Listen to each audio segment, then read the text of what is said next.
Welcome to the Killjoy After Party. Think the fun is over once you quit drinking? Think again. We have a booze-free beverage shop in Nashville, and we hear stories from our customers all the time about how much better life is after booze. And we're excited to share these stories with you. And since this is Nashville, you bet your ass We're making it musical. Yeah, it tastes like sunshine, like a real good time, lifting my mood and it brightens my day. Gonna rise and go, no alcohol, get my sparkle on. Gonna rise and go, no alcohol, get my sparkle on. We are joined today by Allen Penn, the founder of Framework. Framework is a sauna cold plunge social space in Nashville, the first one. Thank you so much for being here, Allen. Thanks for having me, guys. I'm really excited to talk to you about how you've made a social space that doesn't center around alcohol and about how sauna cold plunge can be supportive or help people's health, because I know it's very trendy right now. I think a lot of people are hearing about it, but I don't know if people know why they should be doing it. Yeah, absolutely. Do you want to sort of start with the why? Yeah. So when I got into this, it was because of health reasons. I was turning 40, having my first child, and someone sent me a research paper on the health benefits of sauna, which have a bunch of longevity pillars to them. In, that repeated sauna usage addresses 4 of the 7 CDC recognizes chronic diseases: cardiovascular disease, Alzheimer's and dementia, hypertension, and stroke. These are some of the top killers in the country and around the world. And I was in the longevity headspace with the birthday and the kids and all of that. And so it fit really well in that. So that's why I got into it. And Is that just sauna that you're talking about? So that's the science on sauna. Okay. There's sort of a different set. And I think about sauna and cold plunge a little bit differently in terms of their respective health benefits. Sauna was my entry point. It obviously pairs really well with cold, and cold has a bunch of health benefits, a little bit less depth of research at this point. I would call it more like emerging science. But I got into it for all of those like science-y health longevity reasons. And a lot of our like messaging at the beginning was around that. People liked the health aspect. I think it came on their radar because they heard about it through health influencer type channels. But what they were really doing was seeking a social experience as sort of the first and foremost point. And so I think while Framework started and really is like underpinned by the science, the claims on our website and the way we talk about it, I've worked with a doctor to review all of the scientific literature out there, filter for the stuff that feels like, well supported. So all that's still true. It's just when you look at why people choose to do it, you're way more likely to do something because it feels fun or social or supportive than you are because it's good for you, right? Like as humans, we're like bad at making choices that are good for us and like really good at making choices of things that are fun. And so unsurprisingly, that ends up being the driver of why people come. I love that. I think something that I have worked hard on in my health journey is figuring out how to make things fun. And that's a big aspect of what Killjoy does, is it's like, oh, you don't want to drink? Here's a fun alternative. So how do you make cold plunges fun? It's kind of a 90-10 split. If I look at Framework customers, there are 10% of the people who come in and they don't like the heat and do better in the cold. But it's a little bit like right hand, left hand. The vast majority of the population are really comfortable in the sauna and really struggle with the cold. How we handle that is I really try to get people to do the cold plunge the first thing. Like it's get it out of the way. Part of that is also like kind of come to Framework to be in this uncomfortable state in different temperatures than you spend your whole day in this like 72-degree boundary. So it's like you might as well get into that like straight away and you'll feel that much quicker in cold water than you do in hot air. So much of it is psychological. And I think that then starts to the benefits of cold. I cited some of the research about the health benefits of hot, which address medical conditions.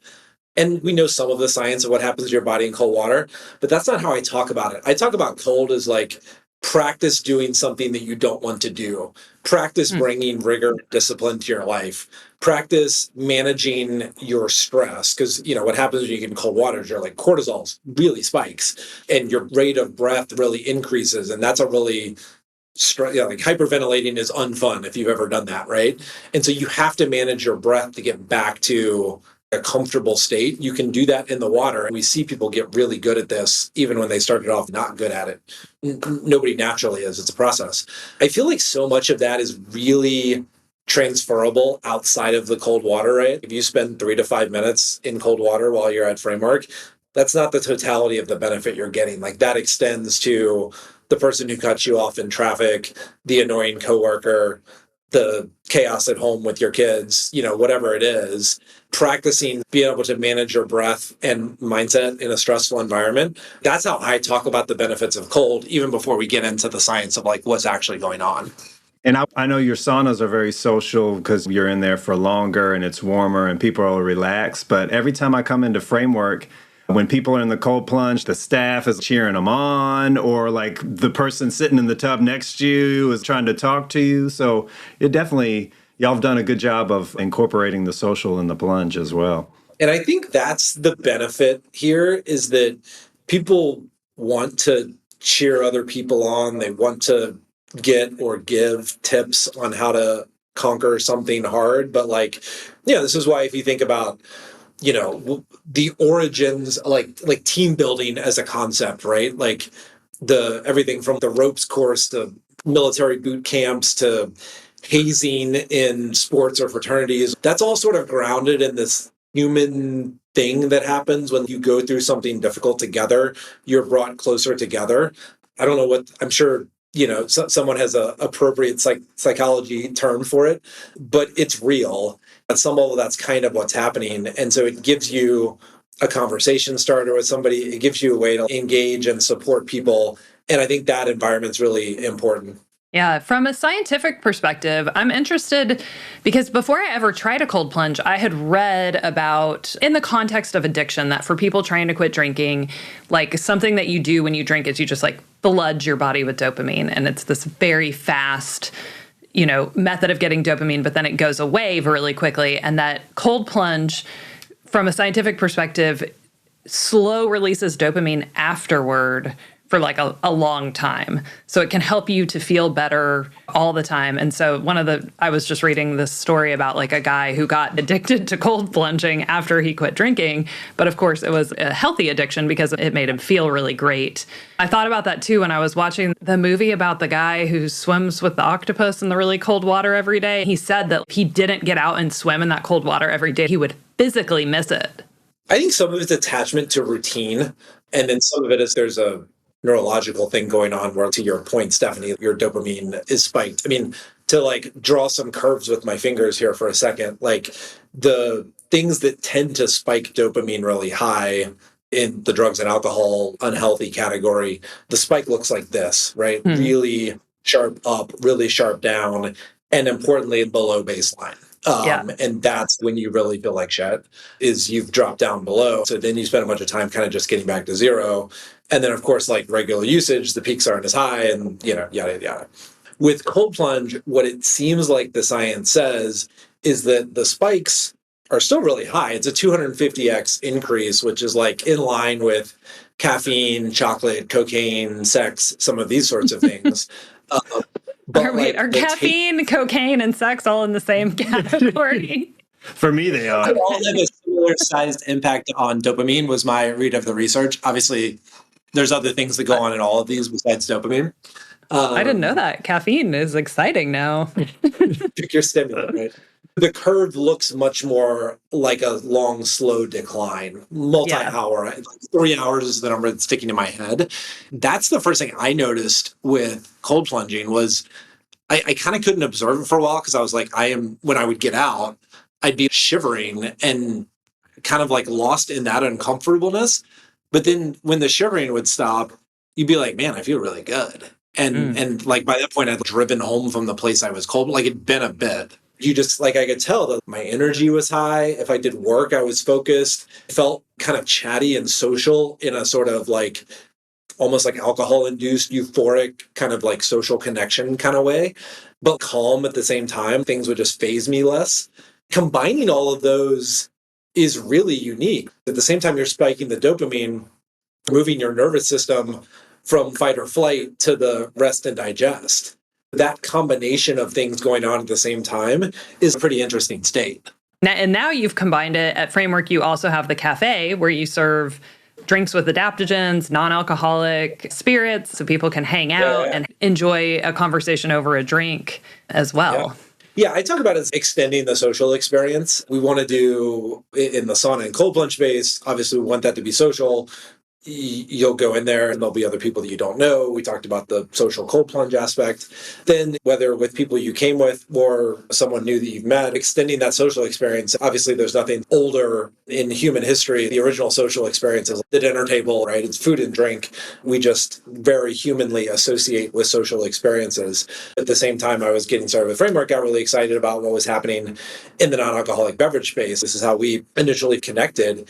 And, I just think that that's such an exciting category to have options, such an exciting category to have substitutions, to be able to want something that's an interesting drink that a lot of thought has gone into that doesn't have to have alcohol. It started off as a way for me to sort of explore it and inject it into my own life. I just got excited about continuing to share some of those things with people. The last 3 years in Nashville have been so exciting to see as you go into, F&B establishments around town, the presence of a category of zero proof cocktails, non-alcoholic drinks, something in that category besides water and soda, the build out and lengthening of those lists. And hopefully we can expose some people to some brands. You guys are doing an amazing job of that.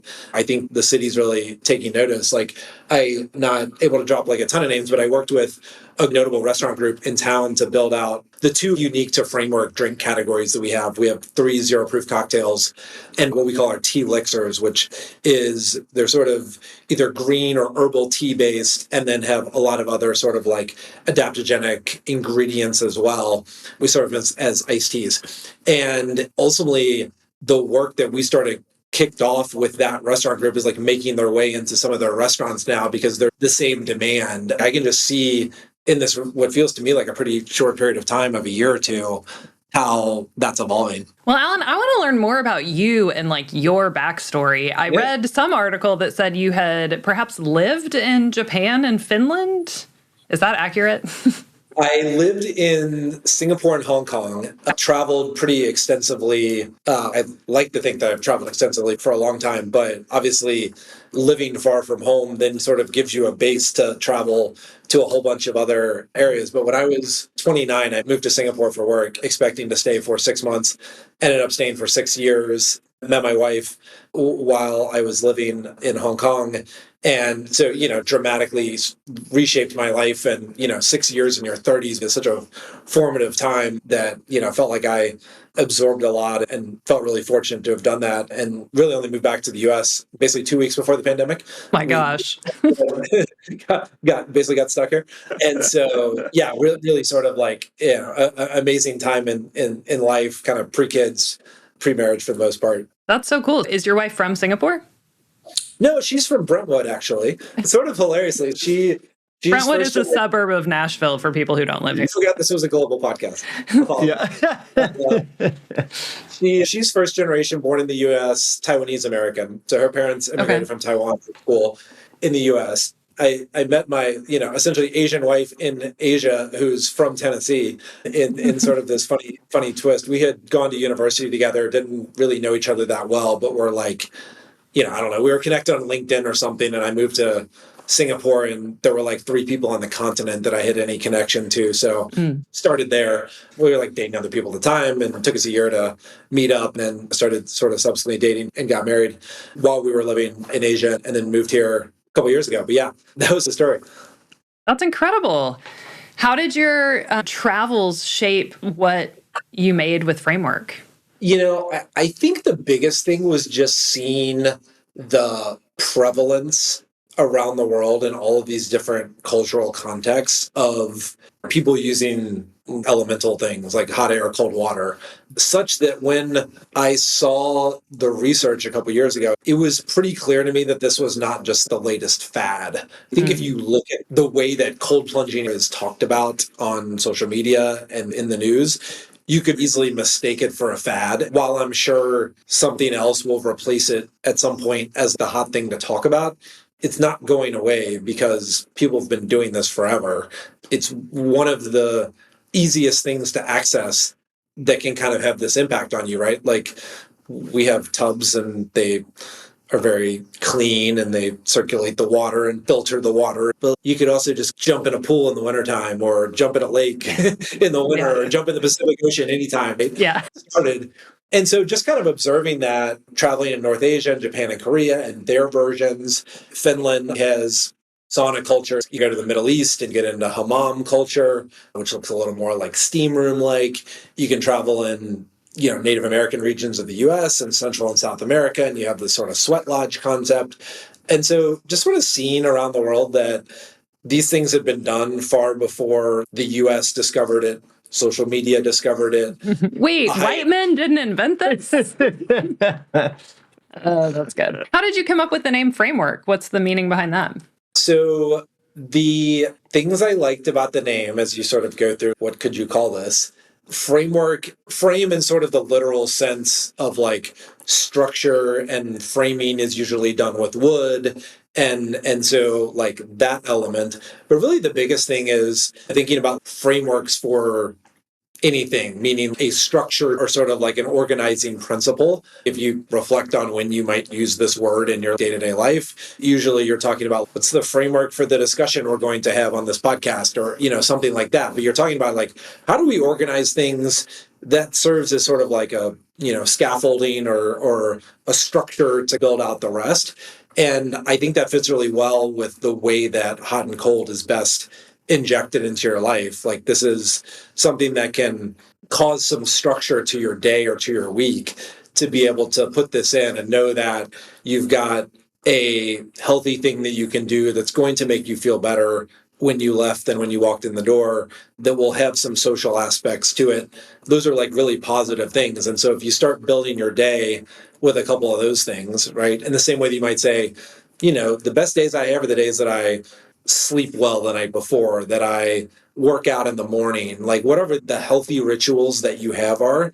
I would argue that hot and cold at some frequency should be a part of those. And thus, I kind of think that framework for putting other things around your day or your week is really useful. What is the recommended frequency for doing this? The best studies suggest an hour of hot and 10 minutes of cold per week. That's the first principle. I think you can get that in about one session. We see people tend to stay for 45 to 75 minutes. Like you can kind of get there. Once a week is awesome. Like if you said, I can build a habit and get sauna and cold in once a week, I think that's great. A lot of people start there just because we all have a lot of stuff in our lives. It's hard to inject more things. And then going up from there, you will feel benefits. You'll feel more comfortable in cold water. You'll more quickly be able to reset your nervous system. And of course, some of these benefits on the sauna side are more likely to show up in 20, 30, 40 years. And for those of us who like to go hard on stuff, can you do it too much? I think frequency, no. Duration, yes. Okay. So what I consider overuse looks like if you're sitting in cold water for more than 10 minutes, I think that's not necessarily the ideal way to do it. I would rather see people bounce in and out of hot and cold. Like take that same 10 minutes and split it up. I think of it as like keeping your body off balance. Which of these two is harder?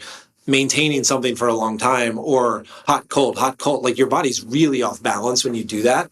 And so, that's kind of what we tend to recommend. I don't think using cold plunge every day is a problem. I think it's when you go like, well, if I feel good after 2 minutes, how good will I feel after 10? Yeah. And, I mean, that's the way my brain works. Right. I would say you're going to get that dopamine and adrenaline spike kind of a minute or so into that experience. And then there's a point at which your body's like, I am too cold. Like you slip into, problems, right? Like hypothermia is real, particularly as you're using colder waters. Our tubs are 40 to 60 degrees. I don't really worry about this at the 60 degree end of the spectrum. But if you're plopping down in the 40 degrees and it's been 10 minutes, we're going to probably encourage you to get out. I have heard that for women in particular, that they don't need to do the super cold water. Is that true? That seems to be the research. I would say there's always individual specific factors, but it does seem because of body fat distribution, because of hormonal changes throughout the month. So this is probably not a static answer. If you notice yourself feeling hot or cold at different stages of your cycle, that would have impact on this as well. But yeah, by and large, I would say it seems like the research would say and prefer water a few degrees warmer. Our tubs are 40 to 60 degrees. There does not seem to be any difference in the health benefits at one versus the other. Getting less of the benefits if you sit in 55-degree water as compared to 45-degree water. I think you might just modulate your time a little bit. Like, I think a good heuristic is like, if you're starting to shiver, you're kind of getting to the edge of like, okay, you've moved your body into a state where it's responding to cold. If that takes a few more minutes at warmer water, then that's totally fine. I think what I read, and I didn't really understand it, was that if you put a woman in a 40-degree tub, she will not start shivering. Her body will just shut down. And so she's not actually getting the benefits from it. And so that warmer water actually helps women to get the benefits. I didn't fully understand it. Another piece I saw was differences in the warming mechanisms and circulation kind of things, like extremity circulation. The blood may be kept at the core a little bit more for women than for men. And then you've got differences in body fat and how you respond to that too, and distribution. There's a lot to still understand. And you hear this too many times, but I think it's really true, which is say like there's a awareness of your body with cold in particular that I think is really important. Get in, and once you've stopped feeling like you were going to die and controlled your breath, kind of check in, like, what do my hands feel like? What do my feet feel like? How is my breath? Some of those kind of things that, you know, I think are often associated with meditation go really well in the cold plunge and kind of end up serving as this guide for like, is this the right time? Is this the right temperature? You know, how should some of those kind of things go? I think is extra important. Yeah, I took a friend of mine to the cold plunge, and he practices TM meditation, and it was his first time he had ever been in. He hit that water, and I was watching him, you know, and you could just see him freak out. His body was panicking, but then he was able to drop into that meditative state. After 10, 15 seconds, he was just zoned in and hit that meditative space like very quickly.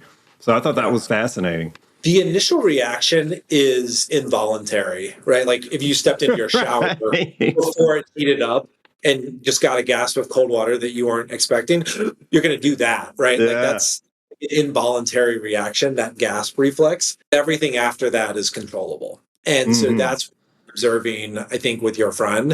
And it's the way I kind of talk to people when they're having a cold plunge. It's like, have you done meditation, breath work, any of those activities where you're using your brain to manage the state of your body? Those feel familiar and like the right things to go to. I basically had this 180 where I kind of thought breath work was bullshit before I got into all of the framework activities.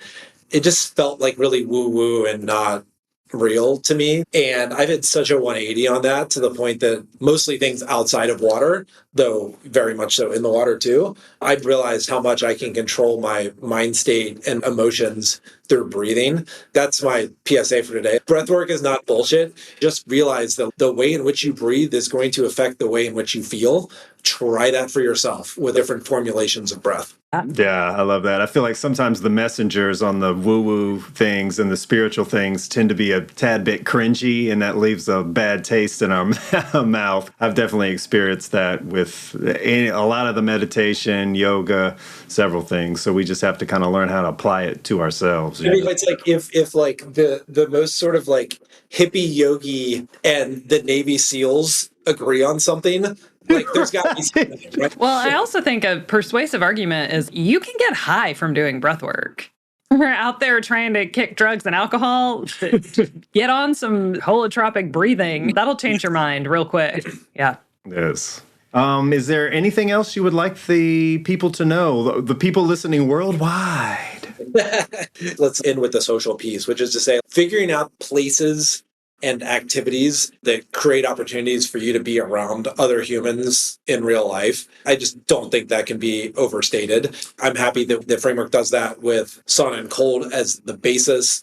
It's a big tent. Essentially, like, unless you're pregnant or on dialysis, like sauna is medically appropriate for you. So it's like such a big tent that a lot of people can do this. But even if that's not your thing, finding the thing where you can show up and find some people in real life that are like-minded on whatever you're into. That is health, right? It gets talked about as social health or mental health. I think you can just drop the first word. It's just straight up health. I have a doctor friend who basically argued that all of the studies I was citing previously about sauna and cardiovascular disease, et cetera, she would argue that the fact that people were just in a sauna with other humans, that the other humans piece was just as important as the heat piece. Yet another argument for finding social spaces that work for you. Somebody told me once, like, try to overlap as many buckets as you can. So if it's social, if it's health, if it's workout, try to do them all at once. It saves you a bunch of time. One of the things that I always like to do is go for a hike with friends because it gets me out of nature, it gets me activity, and it gets me that, like, you know, social aspect. But yeah, basically like stacking things that are good for you and you enjoy, to do more of them, and that feels good for life. All right, are you ready? We rapid fire round in it? Yes. All right, Alan, what is your favorite color? Blue. Not framework pink. Close second. All right. Do you have a nickname? Well, I go by my middle name, so I never really had a nickname for that reason. I don't believe you, but okay. Do you like to do hot or cold first? Cold. What's your favorite genre of music over the course of your life? Or right now? My Spotify Wrapped list, you know, they have all these genres. It was tropical house. I think that's sort of what I gravitate to in choosing things and liking songs. It's hard to be in a bad mood listening to that, for sure. Like, it's just upbeat and bouncy. Yeah, I agree. What's your favorite alcohol-free drink right now? Pathfinder, or the Pathfinder. Okay. Which is like an Amaro sort of base, a little heavier flavor. Both of those sip nicely on the rocks, which has been a wonderful substitute for me. Coffee or tea? Both. I've currently been sipping, I got back into mate recently after reading about some of its benefits for glucose and insulin. But yeah, I've always loved tea, and then espresso straight. You know, I think I'm getting to that stage of life as you get older where you want bolder flavors. Yeah. Or losing taste buds. Yeah, I'm there. Yeah, well, it's a negative way to put it, Stephanie. If you could travel anywhere tomorrow, where would you go? This is hard. So I've been to like 105 countries. I really struggle to beat Japan. I've probably spent more time there than any place I haven't lived. And there's everything in a way that feels really foreign at the same time. And to me, like being in an environment where you feel like the world is very different than the world you live in is the point of travel. And I think Japan does that incredibly well. What's your most used adaptogen? I mean, do we count caffeine? Because it would be that. That's the nootropic for sure. What about outside of that? I think a lot of the drinks that we carry, like the inclusion of magnesium in drinks, you know, particularly in our setting where electrolytes are important, by and large, the science would say most diets are under-indexed in magnesium. A lot of people supplement directly. I think that's one of the more important things, along with the sodium, of course, but like the magnesium aspect, like I think probably still a little bit understood and really great that that's sort of injected into a lot of the drinks we're talking about. What's a book you recommend? So I read this book, The Salt Fix. If you just think about like books that challenge the way that you've sort of always thought about things or heard about things. We've been talking health, so let's stay in the health category here. You know, you for a long time, salt was blamed for like all of our cardiovascular disease ills and, you know, really limited. And the author essentially argues that salt was basically put up by the sugar industry as a scapegoat for all of the ills that sugar was causing, and that our bodies actually way better handle high levels of salt than low levels of salt, and that the like USDA guidelines are probably understating the amount of salt that we should have by like 50%. So like you can do worse if you're in the category of like, I guess, losing taste buds. To sort of like push the salt and dial back the sugar would be a pretty good health activity. Do you have a favorite way to move your body? Well, I'm a longtime runner. I ran 7 marathons in my 20s and then decided that that was a lot of miles on my knees. And so I now have really been trying to put on muscle and doing strength training. The older you get, the harder it gets to build muscle mass and the more that you atrophy it. I think this explains the current fixation with protein. You know, like we sell protein beverages and foods, including protein water. Everybody's searching for that. And I think it sort of pairs with this like, you know, strength training aspect. Do you play any musical instruments? So 3 years ago, the answer would have been no. And Okay. then I started taking guitar lessons when I was Hey! 30, 38, I guess I would have been 39. Had basically never done anything musical in my life, much to the chagrin of my mother, who was a piano major. And so that's been super awesome. I've kept it up. My guitar teacher lives like down the street. Go once a week and try to pick it up every day, which with 2 kids is often like it might be 10 minutes, but it's like to the point about like a, rigorous, like kind of like regular habit. That's one that I've tried to inject. And with that, All right. we're going to move on to the song portion. All right, the song part. Woo! This water's cold. Let's go. Woo! It's hot, it's cold. Woo! Be brave, be bold. Woo! It's cold, it's hot. Just hop in there and give it all you got. Woo! It's a healthy ritual to build your day. Yes, just say it. We stacking habits and feeling great. So work, pop off your pants, work, come out your shirt, work, just jump in, do the framework, work, pop off your pants, work, come out your shirt, work, just jump in, do the framework. It's elemental since the beginning of time. It's not a fad, it feels sublime. New friends, old friends, I'll hang. Let's get sweaty and social at the frame. It's elemental since the beginning of time. It's not a fad, it feels sublime. New friends, old friends, I'll hang. Let's get sweaty and social at the frame. Work, pop off your pants, work, come out your shirt, work, just jump in, do the framework, work, pop off your pants, work, come out your shirt, work, just jump in, do the framework, work, do the framework,